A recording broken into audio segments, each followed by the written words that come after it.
আসসালামু আলাইকুম সবাইকে। তো আশা করি সবাই অনেক অনেক ভালো আছি। আমাদের মেডিকেল অ্যাডমিশন টেস্ট এর প্রস্তুতিতে কমন একটা প্রশ্ন হচ্ছে যে আমরা ভাইয়া কোনো একটা চ্যাপ্টার কিভাবে পড়বো আর কোন ওয়েতে পড়লে আমরা এখান থেকে বেস্ট একটা আউটপুট পেতে পারি। সো এখানে আমি অনেকগুলো স্টেপ অলরেডি লিখে রাখছি, যেগুলো নর্মালি সবাই আমরা ট্রাই করি করার জন্য। তো এর মধ্যে যে আসলে সবগুলো হয়ে ওঠে এরকম না, বাট এটা একটা জেনারেল একটা হচ্ছে রুলস যে এরকম করে পড়লে আশা করা যায় আমরা এখান থেকে আমাদের সব থেকে ভালো যে আউটপুটটা সেটা পাবো ইনশাল্লাহ। তো সাথে আছে আমি মুনতাসির, পড়াশোনা করছি sir Salimullah medical college Dhaka. একদম প্রথমেই আসো যে তোমার যেহেতু এইচএসসি তে সবগুলো অধ্যায় ভালো করে পড়া আছে, বা যেটুকু দরকার তোমার এইচএসসির জন্য, এইচএসসি তোমার হচ্ছে কোনো একটা চ্যাপ্টারের অন্তত কনসেপ্টটা ক্লিয়ার আছে যে এই চ্যাপ্টারটাতে এই এই টপিক আছে এবং সেই টপিকে এই এই জিনিসগুলো অন্তর্ভুক্ত আছে। এবং সেখানে তুমি হয়তো কিছু জিনিস ভুলে গেছো, সব জিনিস তো আসলে মুখস্থ রাখা সম্ভব না, বাট সিকিউর এর জন্য তোমার যেগুলো লাগতো তুমি সেগুলো পারো। দ্যাট মিন্স তোমার কনসেপ্টটা ক্লিয়ার। ওকে, তোমার যদি কনসেপ্ট ক্লিয়ার থাকে তাহলে তোমার জন্য এখন অ্যাডমিশন সিজনে এসে বায়োলজি পড়া বা ফিজিক্স কেমিস্ট্রি পড়াটা খুবই সহজ, তোমাকে এখানে আর খুব একটা পেইন নিতে হবে না। সো এখন তাহলে তুমি কি করবা? তোমার কাজ হচ্ছে, ধরো তুমি এবার অ্যাডমিশন সিজনটা শুরু করলা, তো প্রথম দিনেই তুমি যে কোচিংটাতে পড়ো সেই কোচিং এ ধরো জুলজির একটা অধ্যায় ক্লাস হলো। ধরো হচ্ছে নর্মালি অ্যাডমিশন কোচিং এ একটা বা দুইটা করে অধ্যায় থাকে একদিনে। সো ধরো হচ্ছে জুলজির প্রথম চ্যাপ্টার সাথে দ্বিতীয় চ্যাপ্টার আসলে দিবে না এর সাথে।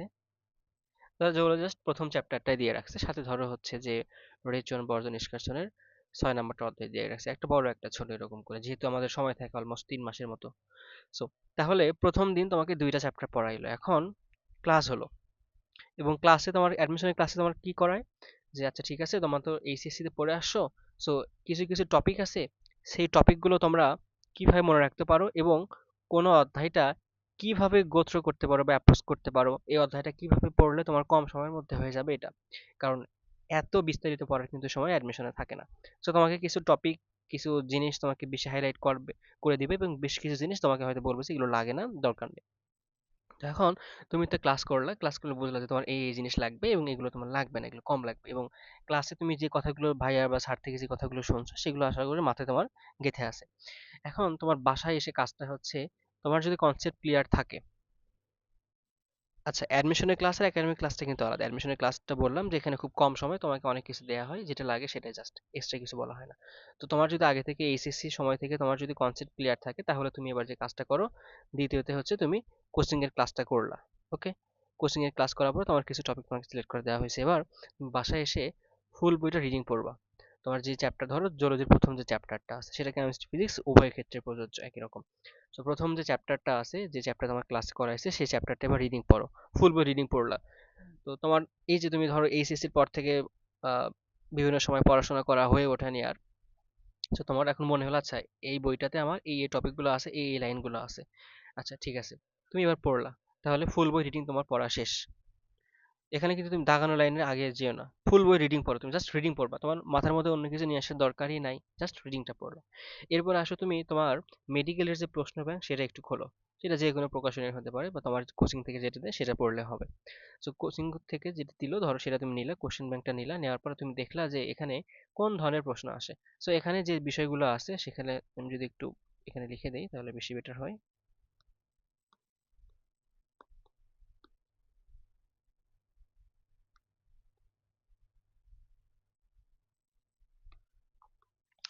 ধরো হচ্ছে যে এখানে প্রথমে টপিক দেওয়া থাকে এবং এই টপিকের আন্ডারে কি কি প্রশ্ন আসছে, কবে কোন কোন প্রশ্নটা আসছে সেটা হচ্ছে সাল ওয়াইজ এখানে দেওয়া থাকে।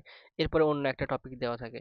তার মানে তোমার এখান থেকে কিন্তু দুইটা বিষয় পাচ্ছ, এক তুমি টপিক পাচ্ছ, কোন টপিকের প্রশ্ন, এবং তারপরে তুমি হচ্ছে এখান থেকে কি ধরনের প্রশ্ন আসে সেটা, ধরো প্রথম যে পর্ব পরিফেরা থেকে কি কি প্রশ্ন আসে বিগত বছরে তুমি সেটা দেখলা। এখন তার মানে তোমার এই যে টপিকটা দেওয়া আছে এই টপিকটা অবশ্যই ইম্পর্টেন্ট, তাই না? এরপরে ধরো হচ্ছে পরের যে টপিক সেই টপিকটা অবশ্যই ইম্পর্টেন্ট। ধরো কেমিস্ট্রির ক্ষেত্রে গুণগত রসায়নের কোন টপিকটা ইম্পর্টেন্ট কোনটা ইম্পর্টেন্ট না, তুমি সেটা কি দেখে বুঝবা? তোমার এখান থেকে কোন ধরনের প্রশ্ন আসছে। তো তার মানে তুমি টপিকটা পাইলা। আচ্ছা টপিকে তুমি হচ্ছে এবার, ওকে টপিক পাইছি আমি, সেকেন্ড যে কাজ সেটা হচ্ছে কোন ধরনের প্রশ্ন আসে। ধরো পরিফেরাতে কিন্তু সব প্রশ্ন আসে না, বা গুণগত রসায়নে ধরো হচ্ছে পরমাণু মডেল থেকে সব প্রশ্ন আসে, বা ধরো দ্রাব্যতা থেকে সব প্রশ্ন আসে, বা আয়নিক গুণফল থেকে সব প্রশ্ন আসে, আসে না, কিন্তু কোন ধরনের প্রশ্ন আসে যেগুলো তুমি হচ্ছে এখানে এই প্রশ্নগুলো দেখতে পারো। তো তো তুমি প্রশ্নগুলো দেখলে আচ্ছা এই ধরনের প্রশ্নগুলো আসে। ওকে, তাহলে এবার তুমি তোমার প্রশ্ন ব্যাংকটা পড়া শেষ, প্রশ্ন ব্যাংক তোমার দেখা শেষ, এবং তুমি চাইলে সেগুলো হচ্ছে প্রথমে সলভ করতে গেলে হয়তো সবকিছু সলভ করতে পারবা না। তো তুমি জাস্ট প্রশ্নগুলো দেখলা যে এই প্রশ্নগুলো আসে, এবং এখানে কি হয় তোমার প্রশ্ন ব্যাংকে সলভ প্রশ্নের নিচে হচ্ছে সুন্দর করে সলভ ব্যাখ্যা সহ লেখা থাকে। আচ্ছা, তুমি এবার বইটা আবার খোলো। বই খোলার পরে টপিক যেগুলো ছিল টপিকগুলোকে মার্ক করো, টপিককে মার্ক করো, এবং কোন ধরনের প্রশ্ন আসে তুমি সেগুলো মার্ক করো, বইটা দাগাও। তুমি কিন্তু প্রশ্ন ব্যাংক থেকে দেখছো যে এই ধরনের প্রশ্নগুলো আসে, আমি এগুলো দাগাবো। এখন বই দাগানোর ক্ষেত্রে তোমরা দুইটা কাজ করতে পারো। একটা হচ্ছে নিজে বই যখন পড়বা, মানে ফুল বই তো রিডিং পড়ছো, তখন প্রশ্ন ব্যাংক দেখার পরে তুমি বইটা আবার যখন পড়বা, তখন নিজে নিজে বই দাগাতে পারো যেগুলো তোমার কাছে মনে হবে ইম্পর্টেন্ট, এবং তুমি যে লাইনগুলো হচ্ছে প্রশ্ন ব্যাংকে দেখছো যে এগুলো প্রশ্ন আসে সেগুলো তুমি দাগাতে পারো। অথবা কোচিং থেকে একটা পিডিএফ তোমাকে দেওয়া হয়, দাগানো বইয়ের পিডিএফ, তুমি সেখান থেকেও দাগাতে পারো। তো আমার অ্যাডমিশনের সময় আমি যে কাজটা করতাম সেটা হচ্ছে যে আমার ছোট ভাইকে দিয়ে আমি কোচিং থেকে যে পিডিএফটা দিত সেখান দিয়ে ওটা দাগায় নিতাম। এরপর আমি যখন রিডিং পড়তাম তখন আমার কাছে যেটা মনে হয়েছে যে এই লাইনগুলো ইম্পর্টেন্ট বা এগুলো পরীক্ষা আসার মতো, সেগুলো আমি আলাদাভাবে আবার নতুন করে মার্ক করতাম অন্য একটা কালার দিয়ে। বুঝছো? আমার প্রসেসটা আমি বলে দিলাম সাথে, তুমি চাইলে দুইটাই করতে পারো, যে এক নিজে নিজে দেখাতে পারো অথবা দাগানো বই পিডিএফ থেকে দেখাতে পারো। এবার থার্ড স্টেপে আসো, তুমি এবার কি করবা, এবার হচ্ছে যে যে লাইনগুলো দাগাইছো সেগুলো এবার পড়ো। তাহলে প্রথমবার পড়ছো ফুল বুক, দাগানোর সময় তুমি একবার দেখলা, এরপর দাগানো লাইন তুমি এবার মনোযোগ দিয়ে পড়ো যে হ্যাঁ এই লাইনগুলো দাগাইছি। আচ্ছা, তোমার তার মানে অলরেডি 3 বার দেখা হয়ে গেছে। এরপর আসা হচ্ছে অনুশীলনী প্রশ্ন সলভে। সো অনুশীলনী প্রশ্নের সলভ তুমি এবার করলা, তোমার বইয়ের অনুশীলনী হোক বা তোমার কোচিং বা যেটাই কিনো না কেন কোচিং থেকে যে বইটা দিয়েছে সেটার অনুশীলনী হোক, তুমি সেটা সলভ করলা। ধরো হচ্ছে বায়োলজির ক্ষেত্রে তো আসলে সব অনুশীলনী বই থাকে না, আমাদের বাইরে থেকে প্র্যাকটিস করতে হয়। ধরো আলিম স্যারের বই বা মাসুদ ম্যামের বই থেকে। আর ফিজিক্স কেমিস্ট্রি মেইন বই যেগুলো আছে সেগুলো প্র্যাকটিস করলে এনাফ। তো আসো, এখন অনুশীলনী তুমি সলভ করলা, সেখানে কিছু জিনিস পারছো, কিছু জিনিস ভুল করছো, কিছু জিনিস দেখতে হয়েছে। তো যেগুলো ভুল করছো সেই ভুল করাগুলো তুমি এবার বইতে মার্ক করো। কোথায় মার্ক করবা? তোমার বইয়ে এসে মার্ক করবা। কিভাবে মার্ক করবা? অন্য একটা কালার দিয়ে মার্ক করবা যে আমি এই জিনিসটা ভুল করছিলাম, তোমার বইয়ে থিওরিতে এসে সেটা মার্ক করবা। এবং অনুশীলনে যেটা ভুল করছিলা সেটা আলাদা একটা মার্ক করবা, যে আচ্ছা এই অনুশীলনে আমি এই প্রশ্নটা ভুল করছিলাম এটা, এবং বইয়ে এসে তুমি সেটা আলাদা করে আবার একটু মার্ক করলো যে এই লাইনটা আমি কিন্তু বইয়ে ছিল কিন্তু অনুশীলনটা আমি ভুল করছি। ওকে, সো তার মানে তোমার দুই জায়গায় মার্ক করার সুবিধা হলো কি, এরপর যখন তুমি বইটা রিভিশন দিবা, তুমি অনুশীলন যখন আবার পড়বা তখন তোমার মনে হবে আচ্ছা এটা ভুল করছিলাম। তো যেটা ভুল করছিল সেটা কিন্তু রিভিশন দিলেই হয়, বাকি যেগুলো পার্টস ওগুলো রিভিশন দেওয়ার কিন্তু সময় পাবা না। এবং বইয়ে মার্ক করা আছে এটা আরেকটা সুবিধা, তুমি যখন বইটা রিডিং পড়বা তখন তোমার জন্য এটা হেল্পফুল হবে। সো অনুশীলনী পড়া শেষ, অনুশীলনীতে যেগুলো ভুল সেগুলো মার্ক করা শেষ। এবার আসো প্র্যাকটিস বুক। কোচিং থেকে তোমাকে একটা প্র্যাকটিস বই দিছে, তুমি সেটা প্র্যাকটিস করে এবার আগের মতোই যেগুলো ভুল হবে সেগুলো আবার বইয়ে মার্ক করবে, এবং প্র্যাকটিস বুকে মার্ক করতে পারো। আচ্ছা, এরপরে হচ্ছে তুমি এক্সাম দিবা, যত পারো এক্সাম দিবা। কোথায়? তোমার যে কোচিংটাতে পড়ো একটা কোচিং এর যে এক্সাম গুলো আছে সেগুলো তুমি ইউজ করবে, সেগুলোতে পরীক্ষা দিবা। এক্সাম দিবা, সেখানে ভুল করবা, আবার সেগুলো মার্ক করবা। তুমি ডেইলি টেস্টে ভুল করবা, সেটা বইয়ে মার্ক করবা। উইকলি টেস্টে ভুল করবা, সেটা বইয়ে মার্ক করবা। তুমি এরপরে হচ্ছে paper final, subject final, model test, যে যতগুলো ভুল করবা সব ভুল যেন তোমার বইয়ের মধ্যে একটা বইয়ে থাকে। সো যখন তুমি ফাইনালটাতে আগাবা অর্থাৎ মেডিকেল পরীক্ষা দিবা তখন তোমার দেখবা তার আগে তোমার বইটাতে একটা কমপ্লিট একটা বই হয়ে আছে। তুমি কি ভুল করছো, কি পারছো না পারছো সব তুমি এখন জানো। ওকে, তো অনেকে যে কাজটা করে যে এই ক্ষেত্রে হচ্ছে তারা যে ভুলগুলো করে সেগুলো ভুলের একটা খাতা বানায়। তো এটা আমার কাছে খুব একটা ভালো ওয়ে মনে হয় নাই, কারণ আমার খাতা খোলা সেখানে আবার দেখা, আমার কাছে মনে হয়েছে আমার একটা বই থাকবে, যতবার আমি ওই পেজটা উল্টাবো ওই পেজে আমার ওই ভুল মার্ক করাটা জিনিসটা আমি দেখতে পারবো, তাহলে সামনে আমার আর ভুল হবে না। আবার খাতা খোলা খাতা দেখা, তো তুমি চাইলে খাতাও করতে পারো, বাট আমার কাছে এটা বইয়ে দাগানোতে বেশি ইয়ে মনে হয়, এবং আমি হচ্ছে নিচে দেখাবো যে কিভাবে আমি বইটাতে মার্ক করতাম। সো মোটামুটি এখানে স্টেপগুলো যেগুলো আছে সেগুলো বললাম। এখন কিছু কিছু বিষয় আছে, যেমন হচ্ছে যে অনুশীলনী সলভ নিয়ে আমাদের একটু বিতর্ক আছে যে আমরা এখানে কিভাবে পড়বো, আহ, কোনটা আসলে করা উচিত বা কোনটা করা উচিত না, অনুশীলনী আসলে কয়টা রাইটার পড়বো না পড়বো এইটা একটা বিষয়, এবং এরপরে হচ্ছে আহ এক্সাম কত জায়গায় দিব বা কয়টা কোচিং এর সাথে কন্টিনিউ করব এই একটা বিষয়। আরো বেশ কিছু বিষয় আমাদের একটু হচ্ছে বিতর্ক আছে, তো সেগুলোর জন্য আমাদের আরো আলোচনা আছে, আমরা অলরেডি আলোচনা করে ফেলেছি। তোমাদের যদি জানার দরকার হয় তাহলে কমেন্ট করবে, আমরা সেই বিষয়টাতে তোমাকে সেই ভিডিওটা সাবমিট করে দিব।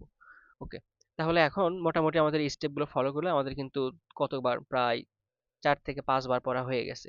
তো এখন এতবার পড়া তুমি সময় পাবা কিনা, তো তুমি যদি জাস্ট একটা কোচিংকে ফলো করো, একটা কোচিংকে ফলো করো তাহলে কিন্তু তুমি এখানে অলরেডি এতগুলো পড়ার সময় পাবা। বাট যখন তুমি 2-3টা কোচিংকে ফলো করতে যাবো তখন কিন্তু এতগুলো সময় পাবা না। সো কোচিং নিয়ে কি করবা না করবা এটা আমরা আরেকটা ভিডিওতে বিস্তারিত বলেছি। এবার আসো, যে আমি বললাম যে আমার সময়টাতে আমি কিভাবে পড়তাম সেটা একটু দেখাই। যে তাহলে দেখো, প্রথমবার আমি যেটা বলছিলাম যে প্রথমে দাগানো বইয়ের যে পিডিএফটা আছে সেখান থেকে আমি একটা দাগাই নিছিলাম একটা কালার দিয়ে। এরপরে মেডিকেলে যেটা আসছিল, বিগত বছরের মেডিকেলে যেটা আসছিল সেটা আলাদা কালারে মার্ক করা আছে। এবং এরপরে যেটা হচ্ছে আমার কাছে মনে হয়েছে যেটা আসবে, যেটা আসার মতো টপিক একটা, ধরো পরীক্ষা আসার মতো এটা কমন একটা টপিক, এটা আসতে পারে। আর 4 নম্বরে যেটা, সেটা হচ্ছে যে আমি যেগুলো ভুল করতাম সেগুলো আমি আলাদা কালারে মার্ক করতাম। তাহলে প্রথমটাতে হচ্ছে দাগানবের পিডিএফ থেকে, এরপর মেডিকেলে কোনটা আসছিল গত বছরগুলোতে, এরপর আমার কাছে কোনটা মনে হয়েছে ইম্পর্টেন্ট এবং কোনটা আমি ভুল করছিলাম, এই 4টা আমি এখানে আমার বইয়ে মার্ক করা আছে। দেখো, খেয়াল করো এখানে তোমাদেরকে আমি কালার সেগমেন্ট গুলো বুঝাই। যে এখানে যে ব্ল্যাক কালার বা রেড কালার দিয়ে যে আন্ডারলাইন গুলো করা আছে, এটা কোচিং থেকে যে পিডিএফটা দিছিল সেখানের অনুযায়ী মার্ক করা আছে। এরপর এখানে এই অরেঞ্জ কালার দিয়ে যে মার্ক করা গুলো আছে এগুলো হচ্ছে মেডিকেলে আসছিল। অরেঞ্জ কালার দিয়ে যেগুলো মার্ক করা সেগুলো হচ্ছে মেডিকেলে আসছিল বিগত বছরে। বিগত বছরে যেগুলো আসছিল সেটা হচ্ছে অরেঞ্জ কালার দিয়ে মার্ক করা। আর গ্রিন কালার দিয়ে যেটা মার্ক করা, গ্রিন কালার দিয়ে যেটা মার্ক করা এটা আমার মনে হয়েছে এটা ইম্পর্টেন্ট। গ্রিন কালার দিয়ে যেটা মার্ক করা এটা আমার কাছে মনে হয়েছে ইম্পর্টেন্ট। তাহলে গ্রিন কালার দিয়ে ইম্পর্টেন্ট বুঝলাম। এবং এখানে আরেকটা কালার তোমরা দেখতে পাচ্ছ, পিঙ্ক কালার। এই জিনিসটা আমি হচ্ছে ভুল করতাম। তাহলে পিঙ্ক কালার দিয়ে যেটা মার্ক করা এটা আমি হচ্ছে আমার সময়টাতে ভুল করতাম। সো তোমরা এরকম বিভিন্ন কালার ব্যবহার করে তোমাদের যেটা সুবিধা সেটা করতে পারো। দেখো এই পেজে আসো, দেখো একই কথা। গ্রিন কালার দিয়ে যেগুলো মনে হয়েছে সেগুলো ইম্পর্টেন্ট, যেগুলো পিঙ্ক কালার দিয়ে সেগুলো ভুল, যেগুলো আন্ডারলাইন করা সেগুলো হচ্ছে মেডিকেলে আসছিল, যেটা হচ্ছে অরেঞ্জ কালার দিয়ে সেটা হচ্ছে মেডিকেলে আসছিল। এখানে ভুল বললাম নাকি? আচ্ছা, যাই হোক, গ্রিন কালার দিয়ে আমার কাছে কমন মনে হয়েছে। আর এখানে আন্ডারলাইন করা ছিল কোচিং এর গুলো দিয়ে। এবং এখানে হচ্ছে যে এই পিঙ্ক কালার দিয়ে এগুলো এগুলো আমি পরীক্ষায় ভুল করতাম। এখন দেখো এখানে কিছু টটকা টাইপের লেখা আছে। তো এগুলো হচ্ছে তোমার যে ট্রিক্স গুলো শেখো, ছোট ছোট যে ট্রিক্স গুলো আছে তোমার মনে রাখার জন্য, সেগুলো কিন্তু চাইলে বইতে লিখে রাখতে পারো। সবকিছুতে ট্রিক্স দিতে যাবে না। যে জিনিসটা একদমই মনে থাকতেছে না বারবার পড়ার পর সেটাতে ট্রিক্স দিবা, বা একটু এলোমেলো হয়ে যাচ্ছে সেখানে ট্রিক্স দিবা। সব কিছুতে ছন্দ দিবা না। মানে এরকম যেন না হয় যে পরীক্ষার হলে শুধু তোমার ছন্দই মনে আছে, কোনো লাইন মনে নাই। সো যেটা না হলেই নয় তখন গিয়ে ছন্দ দিবা। এরপরে আসো, হ্যাঁ, এখানেও দেখো একই অবস্থা। যেটা হচ্ছে আমাদের অরেঞ্জ কালার সেটা মেডিকেলে আসছিল, যেটা গ্রিন কালার সেটা আমার কাছে ইম্পর্টেন্ট মনে হয়েছে। এবং আহ, যেটা হচ্ছে গ্রিন কালার সেটা তো বললামই। আর যেটা হচ্ছে পিঙ্ক কালার সেটা ভুল হয়েছে। এখন তোমার কাছে ইম্পর্টেন্ট মনে হবে কখন? যখন তুমি প্রশ্ন ব্যাংকটা দেখবা তোমার কাছে, যেটা পরীক্ষায় আসে এটা। তুমি যখন এমসিকিউ প্র্যাকটিস করবা তোমার একটা অভিজ্ঞতা হয়ে যাবে, তখন তুমি মনে করবে যে এটা ইম্পর্টেন্ট। ওকে। সো ভাইয়া হচ্ছে এই আমাদের কথা বলা যে কোনো একটা বই বা কোনো একটা চ্যাপ্টার কিভাবে পড়লে আমরা এখান থেকে বেস্ট আউটপুট পাবো। তো ধন্যবাদ সকলকে।